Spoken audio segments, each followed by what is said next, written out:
Hi viewers, welcome to our channel.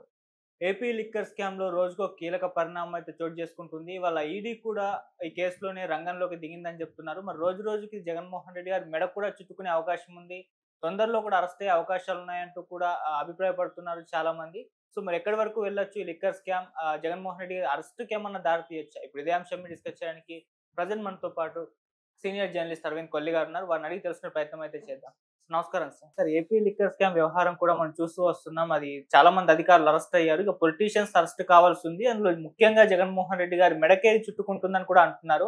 ఇప్పుడు ED కూడా రంగంలోకి దిగింది. ఈడీ రంగంలోకి దిగడం అంటే అక్కడ మోదీ గారు, అమిత్ షా గారు కూడా గ్రీన్ సిగ్నల్ ఇచ్చారు అని అభిప్రాయాలు కూడా వ్యక్తం అవుతున్నాయి సార్. మరి ఏం చెప్తారు? అరెస్ట్ అయ్యే అవకాశం ఉందా సార్?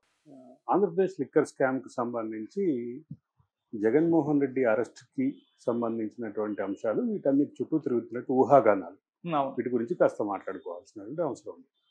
ఈ ఊహాగానాల్లో ప్రధానంగా వస్తుంది జగన్మోహన్ రెడ్డి అరెస్టు. జగన్మోహన్ రెడ్డితో పాటు మరికొంతమంది మిథున్ రెడ్డి, మరికొంతమంది అరెస్టుకి సంబంధించిన ఊహాగానాలు. అసలు బేసికల్‌గా ఒక అప్రాప్రియేట్ పద్ధతిలో విచారణ జరుగుతోందా లేదా అనేటటువంటి అంశం, విచారణను ఇన్ఫ్లుయెన్స్ చేస్తున్నారు అధికార పార్టీ ముఖ్యంగా కూటమి నాయకులు అనేటటువంటి అంశం, ఈ ఆరోపణలు అటువైపు నుంచి వస్తున్నాయి. ఈ మొత్తంలో గమనించాల్సిన ఒక ప్రధాన అంశం ఉంది. లిక్కర్ స్కామ్లో ప్రాథమికంగా క్రైమ్కి సంబంధించినటువంటి పోర్షన్ ఏంటి అనేది ప్రధానమైన అంశం. అంటే నేను ఒక చిన్న లెక్క చెప్తా. ఓకే. ఒక రాష్ట్ర ప్రభుత్వం ఒక జిల్లా నుంచి రాష్ట్ర ఎక్సైజ్ ఖజానాకి ఒక జిల్లా నుంచి ఎక్స్ ఆదాయం వచ్చిందనుకోండి. ఎక్స్ కంటే ఎక్కువ వస్తే సేల్స్ పెరిగినట్టు భావించాలి. ఎక్స్ కంటే తక్కువ వస్తే సేల్స్ ఏమైంది అనేది ఆలోచించాలి. అయితే ఈ క్రమంలో జనరల్గా సహజంగా ఎక్సైజ్ ప్రొసీజర్ ఉండేదంటే గతంలో రాష్ట్ర ప్రభుత్వం ఎక్సైజ్ వేలం పాటలు పెట్టేది, ఆక్షన్స్ పెట్టి ఒక గ్రామానికో లేదా ఒక షాపుకు సంబంధించిన పెరుగుదల తగ్గుదల ఒక బెంచ్ మార్క్ పెట్టుకొని ఒక ఊరు నుంచి ఒక 5 లక్షలకి ధరావత్తు తీసుకొని ఒక 15 లక్షలు 25 లక్షలు దానికి వేలం పాట నిర్ణయించేవారు. అది అక్కడి నుంచి పెరిగేది. కొన్ని సందర్భాల్లో ప్రభుత్వం అంచనాలకి మార్కెట్లో ఉన్నటువంటి మిగతా సహజంగా పోటీదారుల అంచనాకి అందనంత స్థాయిలో భారీగా పెరిగినటువంటి సందర్భం ఉంది. ఆ తర్వాత దాని ప్రొసీజర్ని మార్చారు. ఎలక్షన్స్ ముందు రావడం కోసం ఫిక్స్ చేశారు అనేటువంటి ఆరోపణలు కూడా ఉన్నాయి. ఇది ఒక అంశం ఉంది. అంటే షాపుకి నిర్ణీత ధరని నిర్ణయించి లాటరీ తీయటం అనే ప్రక్రియను ప్రారంభించారు. అంటే ఒక షాప్కి ఒక ₹1,00,00,000 అక్కడి నుంచి ఎక్సైజ్ శాఖ గతంలో వస్తుంది అనేది అంటే దాన్ని ఫిక్స్ చేసి ఇదే ₹1,00,00,000కి ₹2,00,000 ధరావత్తు చొప్పున ఓపెన్గా ఆప్షన్ పెట్టేవాడు, ఓపెన్గా లాటరీ పెట్టేవాడు. ఆప్షన్ అనే పదం అప్పటి నుంచి పోయి లాటరీ వచ్చింది. లాటరీ వచ్చినాక ఆ లాటరీలో ఆ షాపు నిర్ణీత అమౌంట్ని ఫిక్స్ చేసి, గరిష్ట నిర్ణీత అమౌంట్ని ఫిక్స్ చేసి దాన్ని లాటరీ తీయటం మొదలుపెట్టారు. ఆ లాటరీ కోసం పార్టిసిపేట్ చేసేవాళ్ళు ఒక్కొక్కళ్ళు ₹2,00,000 పెట్టాల్సినటువంటి పరిస్థితి ఉండేది. ₹2,00,000 పెట్టిన తర్వాత దీంట్లోంచి ఎవరైతే షాప్ దక్కించుకుంటారో వాళ్ళు షాప్ని కంటిన్యూ చేయడం, మిగతా వాళ్ళు పెట్టినటువంటి ధరావత్తు అనేది కోల్పోవటం జరిగేది. ఇట్లా ధరావత్తు ద్వారానే భారీగా నిధుల సమీకరణ జరిగింది అనేటటువంటిది ఇటు తెలంగాణ అటు ఆంధ్రప్రదేశ్ ప్రభుత్వాల మీద ఆరోపణలు ఉన్నాయి. ఆరోపణలు ఉండటంతో పాటు ఈ అంశం చుట్టూ రకరకాల అంటే ఫిక్స్ చేసే క్రమంలో లాటరీలో ఎవరిని వేయకుండా కొంతమంది బెదిరించారనేటువంటిది ఒక ఆరోపణ అయితే, ఒకటే షాప్ కోసం ఒకటే కుటుంబం నుంచి 30-40 మంది, అంటే ఒకటే సిండికేటో లేదా ఒకటే కుటుంబం నుంచి ఒకటే వ్యాపార కూటమి నుంచి 30-40 మంది, కొన్ని చోట్ల 70-80 మంది వేయాల్సిన పరిస్థితి ఉంది. అంటే 70-80 మంది వేశారంటే అది ఒకటే యాజమాన్యానికి సంబంధించిన సిండికేట్ నుంచి వేస్తే దాదాపు ₹1,60,00,000 ఒకటే షాప్ కోసం పోటీ పడేటువంటి పరిస్థితి. రాష్ట్ర ప్రభుత్వానికి సరైనటువంటి నికర ఆదాయం వచ్చింది, అది ఓకే. కానీ అదే సందర్భంలో ఈ రకమైనటువంటి వ్యాపార ప్రక్రియ ఏదైతే ఉందో ఈ ప్రక్రియను బ్రేక్ చేస్తూ జగన్మోహన్ రెడ్డి అధికారంలోకి వచ్చిన కొత్తలోనే ఆయన ఒక పాలసీ తీసుకొచ్చారు. ఎక్సైజ్ పాలసీ క్యాబినెట్లో నిర్ణయం తీసుకున్నారు. ప్రభుత్వం మాత్రమే షాపులు నిర్వహిస్తుంది అని చెప్పి ఒక ప్రక్రియ స్టార్ట్ చేశారు. ప్రభుత్వం మాత్రం షాపులు నిర్వహించడం అంటే, ప్రభుత్వం షాపులు నిర్వహించడం బయటికి చూస్తే చాలా అద్భుతమైనటువంటి కార్యక్రమంగా కనిపించింది. కానీ ఇక్కడ జరిగినటువంటి మాల్ ప్రాక్టీస్ గురించి ఏదైతే ప్రచారం వచ్చిందో, ఏదైతే ఈ అంశంపై రకరకాల విషయాలు వెలుగులోకి వచ్చినాయో వాటన్నిటిని పరిశీలించి చూస్తే ఒక ప్రధానమైన అంశం గమనిస్తుంది మనకి. ఒక ప్రాంతంలో ప్రభుత్వం మాత్రమే షాప్ ఉంటుంది. ప్రభుత్వం షాపు గతంలో ఉన్నటువంటి షాప్ కంటే అంటే ఏపీ బ్రూవరీ కార్పొరేషన్ సప్లై చేసినటువంటి మద్యాన్ని మాత్రం అమ్మాల్సిన పరిస్థితి. అంటే ఇంకా మొత్తం ప్రభుత్వమే ఉంది. ఏపీ బ్రూవరీ కార్పొరేషన్ ప్రభుత్వాందే, అమ్మే షాపు ప్రభుత్వాందే. అమ్మే షాపుకి సంబంధించినటువంటి supply chain AP brewery corporation నుంచి ఆ షాపుకి తీసుకొచ్చే ట్రాన్స్పోర్టు ప్రభుత్వాందే.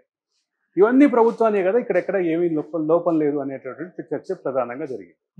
అయితే మతలబ్ అంతా ఇక్కడే ఉంది. ఆంధ్రప్రదేశ్ బ్రూవరీ కార్పొరేషన్ కొంత నిల్వని సప్లై చేస్తే, కొంత సేల్స్కి సంబంధించినటువంటి అవసరాల కోసం కొంత అంటే కొంత మొత్తంలో సప్లై చేస్తే, అంతకంటే ఎక్కువ మొత్తంలో బయట నుంచి డైరెక్ట్గా బ్రూవరీ కార్పొరేషన్ నుంచి కాకుండా డైరెక్ట్గా చేశారు, డైరెక్ట్గా సప్లై చేశారు అనేది ప్రధానమైనటువంటి ఆరోపణ. ఇది ఇది బహిరంగంగా జరిగినటువంటి ప్రచారం.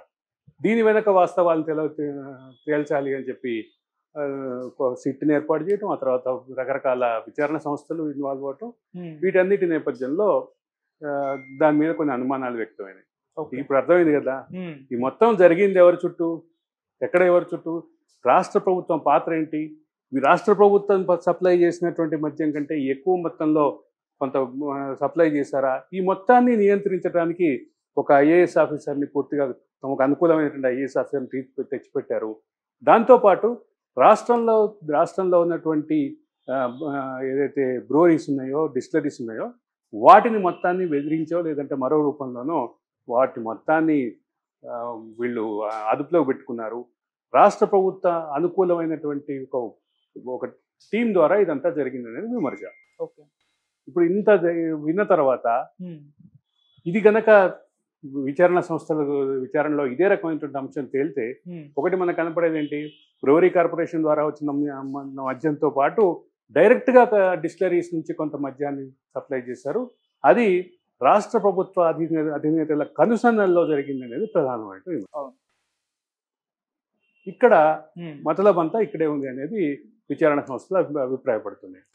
ఈ మొత్తంలో జగన్మోహన్ రెడ్డి పాత్ర ఏంటి, వాసుదేవరెడ్డి పాత్ర ఏంటి, జగన్మోహన్ రెడ్డికి కజిన్స్ అయినటువంటి మరొక ఇద్దరు పాత్ర ఏంటి, వీళ్ళిద్దరూ ఇదే అంశంలో ఆఫ్రికాలో ఉన్నటువంటి కొన్ని దేశాల్లో వ్యాపారం చేశారు. ఆ వ్యాపారం చేసిన క్రమంలో వాళ్ళు దాన్ని కొంత అక్కడ మతలబు జరిగింది, అందుకే ఆ దేశాలకి ఎంట్రీ లేనటువంటి పరిస్థితి ఉంది కదా ఆ ఇద్దరు జగన్మోహన్ రెడ్డి కజిన్స్కి అనేది ప్రధానమైనటువంటి రాజకీయపరమైన విమర్శ. ఇంత దీంట్లో ఒక అంశం బ్రూవరీ కార్పొరేషన్ నుంచి వచ్చిన మొత్తం కంటే ఎక్కువ మొత్తం అన్నారు. ఇక దీంతో పాటు దానికి సంబంధించినటువంటి బ్రాండ్ల క్వాలిటీ, వాటికి సంబంధించిన ప్యాకింగ్ అంటే మీకు బాగా గుర్తుండాలి, ఒక సుమారుగా 4 సంవత్సరాల క్రితం ఒక ఫోటో బాగా వైరల్ అయింది. ఒక అంటే ఫినాయిల్ బాటిల్ లాంటి లో క్వాలిటీ బాటిల్లో ఫుల్ బాటిల్ అమ్మడానికి బయటికి వచ్చింది అనేది ప్రధానమైన అంశం. దాన్ని అప్పట్లో ఎస్పీఓ ఆర్గానిక్స్ అక్కడ దాంట్లో తయారైనట్టుగా చూపించారు. వీటన్నిటిలో ఇట్లాంటి రకరకాల ఆరోపణల నేపథ్యంలో దీనిపైన విచారణ జరిగింది. కొంతమంది వ్యక్తులకు సంబంధించిన పాత్ర ఉంది అనేది క్లియర్. ఇక ఈ అంశంలో జగన్మోహన్ రెడ్డి అరెస్ట్ అవుతాడా కాడా అనేది ప్రధానంగా మీ ప్రశ్నలో ఉంది.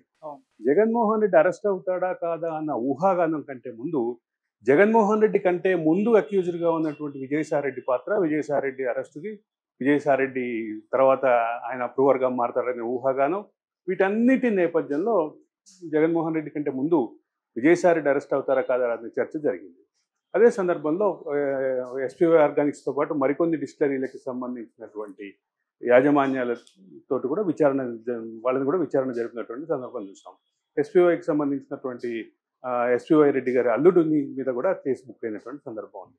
ఈ మొత్తానికి సంబంధించినటువంటి చర్చలో ఇప్పుడు మీరన్నటువంటి అంశం ఒక పక్కన ప్రశ్నార్థకం అయితే, మరొక సందర్భం విజయసాయిరెడ్డి ఏ రకమైనటువంటి నిర్ణయం తీసుకోబోతున్నారు, అప్రూవర్గా మారుతారా, అరెస్ట్ అవుతారా అరెస్ట్ అయ్యి అప్రూవర్గా మారతారా, లేదా డైరెక్ట్గా కోర్టులోనే అప్రూవర్గా మారతారనే చర్చ కూడా ఉంది. ఓకే. ఇన్ని చర్చల నేపథ్యంలో ఇప్పుడు నేను లేవనెత్తినటువంటి ప్రశ్నలన్నిటికీ సమాధానం భవిష్యత్తులోనే కనపడుతుంది. రాజకీయ మంత్రాంగం ఎటు దిప్పుతుంది ఈ కేసుని అనేది ఒక ప్రధానమైన అంశం. అయితే జగన్మోహన్ రెడ్డితో మాత్రమే కాదు, జగన్మోహన్ రెడ్డికి మాత్రమే సంబంధించినటువంటి విషయం కాకుండా మరికొంతమంది వ్యక్తులు, మరికొంతమంది నాయకుల పాత్ర కూడా దీంట్లో ప్రశ్నార్థకంగానే ఉంది. కాబట్టి ఏం జరుగుతుంది అనేది ఒక పక్కనుంటే, మరో పక్క జరుగుతున్నటువంటి అంశాల్లో జరుగుతున్న రాజకీయ సమీకరణాలు, పునరేకీకరణలు ఇవన్నీ కూడా కీలకంగానే ఉన్నటువంటి పరిస్థితి ఉంది. సార్, ఆల్రెడీ విజయసాయి రెడ్డి గారు అప్రూవర్ గా మారినట్టుగానే కనిపిస్తుంది ఆయన వ్యవహార శైలి చూస్తుంటే. అండ్ అటుపక్కేమో జగన్మోహన్ రెడ్డి గారు ఈయన గురించి, విజయసాయి రెడ్డి గురించి ఒక పోస్ట్ కూడా పెట్టారు. కూటమి ఇతన్ని కొనుక్కుంది, నా వైపు అంటే నన్ను అరెస్ట్ చేయించే దిశగా ప్రయత్నాలు చేస్తుంది అన్నట్టు ఆయన ఒక ట్వీట్ కూడా చేస్తారు. సో దాన్ని ఏ విధంగా చూడొచ్చు? ఒకటైతే క్లియర్, జగన్మోహన్ రెడ్డి చేసినటువంటి విమర్శలతో పాటు అంతకంటే ముందు విజయసాయి రెడ్డి చేసినటువంటి ట్వీట్ని కూడా ప్రస్తావించాలి. నేను ప్రశాంతంగా నా పని చేసుకుందాం, నా పని నేను చేసుకుందాం అనుకుంటుంటే మీ అనుకూలు మీ పక్కన ఉన్నటువంటి వాళ్ళు నన్ను ప్రశాంతంగా ఉండనియట్లేదు జగన్మోహన్ రెడ్డి గారు. దాంతోపాటు నన్ను రెచ్చగొడుతున్నారు, నన్ను రెచ్చగొట్టి ఏదో రాజకీయ అడ్వాంటేజ్ తీసుకోవడానికి వాళ్ళు ఏదో ఎక్స్పెక్టేషన్స్తో ఉన్నారు. ఇది కూడా కాదని నేను సత్యం. జగన్మోహన్ రెడ్డికి షాడో లాగా Jaganmohan Reddy is nothing but Vijayasai Reddy, Vijayasai Reddy is nothing but Jaganmohan Reddy అన్న స్థాయిలో ఉన్నటువంటి అనుబంధం కానీ, రాజకీయ అనుబంధం కానీ, కుటుంబ పైన ఉన్నటువంటి విశ్వాసం కానీ, ఇవన్నీ సన్నగిల్లటానికి జగన్మోహన్ రెడ్డి కారణమా, కూటమి చేసినటువంటి ప్రలోభాల కారణమా, జగన్మోహన్ రెడ్డి చుట్టూ ఉన్నటువంటి కోటరీ కారణమా, ఇవన్నీ కూడా ప్రశ్నార్థకాలు. ఒక రోజులో జరిగింది ఓవర్ నైట్ జగన్మోహన్ రెడ్డి అంటే విజయసాయి రెడ్డి అంటే జగన్మోహన్ రెడ్డి అనే ప్లేస్ నుంచి పూర్తిగా మారిపోయేటటువంటి అవకాశం అయితే లేదు. ఒక రోజులో జరిగిన పరిణామం అయితే కాదు. పైగా విజయసాయి రెడ్డి వ్యక్తిగతంగా తెలిసిన వాళ్ళు కానీ, విజయసాయి రెడ్డి రాజకీయ వ్యవహార శైలిని కానీ, ఆయన వ్యాఖ్యానాలను కానీ తెలిసిన వాళ్ళు కానీ, వాటిని చూస్తున్న వాళ్ళని కానీ, సుమారుగా 2 దశాబ్దాలుగా వాటిని దగ్గరగా చూస్తున్న మనలాంటి వాళ్ళం కానీ ఎవరికి అవసరం అంటే ఇబ్బందికరంగా కానీ, అంటే ఒక కంక్లూజన్ ఏంటంటే ఆ రకమైనటువంటి మార్పుకి ఏదైనా కారణం కాదు. అంటే వీటన్నిటిని కలిపినటువంటి కారణం, బలమైన కారణం ఏదో ఉండొచ్చు. దాంతోపాటు ఒక్క కారణం మాత్రమే ఉండేటటువంటి పరిస్థితి కూడా కాదు. ఖచ్చితంగా బహుళ కారణాలు ఉన్నాయి, బహుళ వ్యక్తులు ఉన్నారు. జగన్మోహన్ రెడ్డి, విజయసాయి రెడ్డి కలిసి ఉంటే ఇబ్బంది పడేటటువంటి కొంతమంది జగన్మోహన్ రెడ్డి కోటలో ఉన్నటువంటి వ్యక్తులు ఉన్నారు. అవేమి మాట్లాడటానికి ఏమి ఇబ్బందికరమైన అంశాలేం కాదు. అందరికీ తెలిసిన విషయమే, అందరికీ బహిరంగ రహస్యమే. జగన్మోహన్ రెడ్డి, విజయసాయి